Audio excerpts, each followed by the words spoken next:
বন্ধ বারাসাত হাসনাবাদ শাখার রেল চলাচল রাস্তার দাবিতে রেল অবরোধ। বারাসাত হাসনাবাদ শাখায় স্টেশনে আসার রাস্তা বেহাল, জীবনের ঝুঁকি নিয়ে চলে নিত্য যাতায়াত এবং এরই জেরে দীর্ঘক্ষণ ছিল অবরোধ।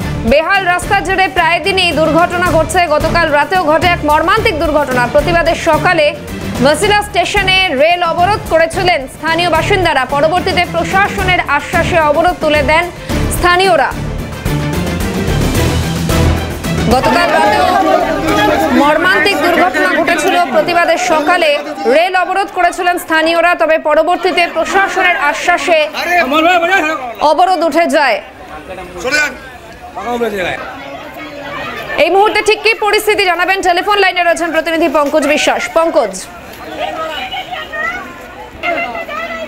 চলে শুধু অবরোধ নয়, বিক্ষোভ দেখায়, দফায় দফা অবরোধ চলে।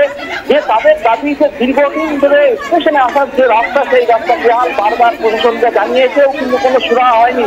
প্রায় দিনই ঘটছে দুর্ঘটনা। মানুষ জীবনের ঝুঁকি নিয়ে, যারা নিত্যযাত্রী তারা জীবনের ঝুঁকি নিয়ে কিন্তু রেল লাইনের উপর দিয়ে যাতায়াত করছে এবং দুর্ঘটনা ঘটছে। গতকালকে রাত্রে কিন্তু তেমনই এক মহিলা, তিনি কিন্তু ওই রেলের পাশ দিয়ে যাচ্ছিলেন। সেই সময় ট্রেনের ধাক্কায় তিনি গুরুতর আহত অবস্থায় এখন রাজধানী হাসপাতালে ভর্তি। তারপরে সকালবেলায় রাস্তার দাবিতে রেল অবরোধ করে এলাকার স্থানীয় বাসিন্দারা এবং যারা নিত্যযাত্রী আছে তারা প্রায় 2 ঘন্টা অবরোধ চলে। অবরোধ চলার পরে বেলঙ্গা থানার পুলিশ, রেলের উচ্চপদস্থ আধিকারিক, রেল পুলিশ তারা কিন্তু আসেন এবং কিন্তু বিক্ষোভকারীদের আশ্বাস দেন যে রাস্তা দ্রুত, খুব তাড়াতাড়ির মধ্যে রাস্তার কাজ শুরু হবে, তারপরে কিন্তু অবরোধ হবে, তারপরে কিন্তু ট্রেন চলাচল স্বাভাবিক হয়েছে। তারা ধন্যবাদ পঙ্কজ। টেলিফোন লাইনে ছিলেন প্রতিনিধি পঙ্কজ বিশ্বাস।